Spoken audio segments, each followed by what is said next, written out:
Hello friends, welcome to my YouTube channel. ਮੈਂ ਹਾਂ ਦਿਵਿਆ ਸ਼ਰਮਾ।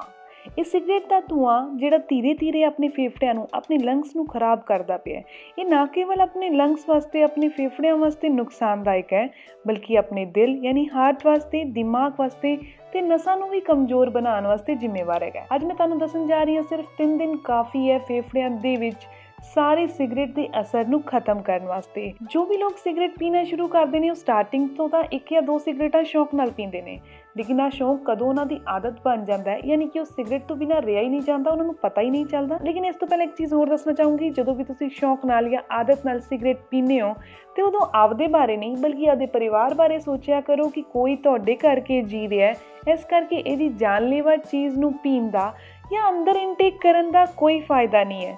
ਜੋ ਲੋਕ ਬਹੁਤ ਜ਼ਿਆਦਾ ਕੁਆਂਟੀਟੀ ਦੇ ਵਿੱਚ ਸਿਗਰਟ ਪੀਂਦੇ ਨੇ, ਉਹ ਸਿਗਰਟ ਜਦੋਂ ਪੀਣਾ ਸ਼ੁਰੂ ਕਰਦੇ ਨੇ, ਉਸ ਤੋਂ ਬਾਅਦ ਧੀਰੇ ਆਦਤ ਬਣ ਜਾਂਦੀ ਹੈ ਤਾਂ ਉਹਨਾਂ ਨੂੰ ਸਾਹ ਲੈਣ 'ਚ ਦਿੱਕਤ ਆਉਣ ਲੱਗ ਜਾਂਦੀ ਹੈ।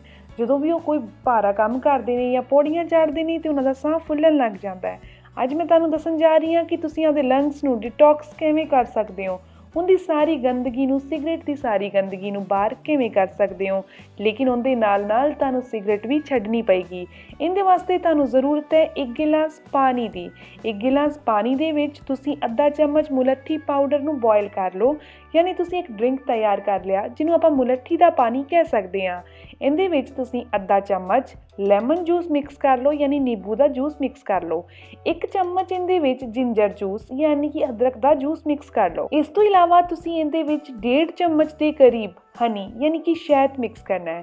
ਜਿਹੜਾ ਸ਼ਹਿਦ ਹੈਗਾ ਉਹ ਲੰਗਸ, ਫੇਫੜਿਆਂ ਦੇ ਇਨਫੈਕਸ਼ਨ ਨੂੰ ਦੂਰ ਕਰਦਾ ਹੈ। ਇਸ ਡਰਿੰਕ ਨੂੰ ਹੁਣ ਦੇਖਦੇ ਹਾਂ ਪੀਣਾ ਕਦੋਂ ਹੈ। ਇੱਕ ਚੀਜ਼ ਦੱਸਦਾ ਕਿ ਜਦੋਂ ਤੁਸੀਂ ਹਨੀ ਮਿਕਸ ਕਰ ਰਹੇ ਹੋ, ਉਸ ਤੋਂ ਪਹਿਲਾਂ ਇਸ ਡਰਿੰਕ ਨੂੰ ਠੰਡਾ ਜ਼ਰੂਰ ਕਰ ਲਿਆ ਜੇ, ਫ੍ਰਿਜ 'ਚ ਰੱਖ ਕੇ ਨਹੀਂ, ਨਾਰਮਲ ਟੈਂਪਰੇਚਰ 'ਤੇ।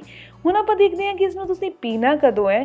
ਸਿਰਫ 10 ਦਿਨ ਵਾਸਤੇ ਰੈਗੂਲਰ ਪੀਣਾ ਹੈ। 3 ਦਿਨਾਂ ਦੇ ਵਿੱਚ ਤੁਹਾਨੂੰ ਇਹਦਾ ਅਸਰ ਦਿਸ ਜੇਗਾ। ਰਾਤ ਨੂੰ ਸੌਣ ਤੋਂ ਪਹਿਲਾਂ ਤੁਸੀਂ ਇਸ ਡਰਿੰਕ ਨੂੰ ਪੀਣਾ ਹੈ। ਇਸ ਦੇ ਨਾਲ 3 ਚੀਜ਼ਾਂ ਨੂੰ ਜ਼ਰੂਰ ਫੋਲੋ ਕਰਨਾ ਹੈ। ਉਹ ਕੀ ਨੇ ਕਿ ਤੁਸੀਂ ਫਸਟ ਆਫ ਆਲ ਸਿਗਰਟ ਛੱਡਣੀ ਹੈ। ਇਸ ਤੋਂ ਇਲਾਵਾ ਤੁਸੀਂ ਸਵੇਰ 30 ਮਿੰਟ ਦੀ ਵਾਕ ਜ਼ਰੂਰ ਕਰਨੀ ਹੈ। ਵਾਕ ਤੋਂ ਆਉਣ ਤੋਂ ਬਾਅਦ 10 ਮਿੰਟ ਵਾਸਤੇ ਲੰਬੇ ਸਾਹ ਜ਼ਰੂਰ ਲੈਣੇ ਨੇ, ਤਾਂ ਕਿ ਫੇਫੜੇ ਆਪਦਾ ਵਰਕ ਦੁਬਾਰਾ ਉਵੇਂ ਕਰਨ ਲੱਗ ਜਾਣ। ਇਹ ਬਹੁਤ ਹੀ ਆਸਾਨ ਜਿਹਾ ਤਰੀਕਾ ਹੈ ਫੇਫੜਿਆਂ ਦੀ ਗੰਦਗੀ ਨੂੰ, ਯਾਨੀ ਕਿ ਸਿਗਰਟ ਦੇ ਥਰੂ ਜਿਹੜੀ ਗੰਦਗੀ ਫੇਫੜਿਆਂ 'ਚ ਆ ਚੁੱਕੀ ਹੈ ਉਹਨੂੰ ਦੂਰ ਕਰਨ ਦਾ। ਅਗਰ ਤੁਹਾਨੂੰ ਇਹ ਇਨਫੋਰਮੇਸ਼ਨ ਵਧੀਆ ਲੱਗੀ ਹੈ ਤਾਂ ਲਾਈਕ ਜ਼ਰੂਰ ਕਰਿਆ ਜੇ, ਆਪਣੇ ਫਰੈਂਡਸ ਦੇ ਨਾਲ ਜ਼ਰੂਰ ਸ਼ੇਅਰ ਕਰਿਆ ਜੇ ਤੇ ਖੁਦ ਵੀ ਜ਼ਰੂਰ ਇਹਦਾ ਫਾਇਦਾ ਲਿਆ ਜੇ।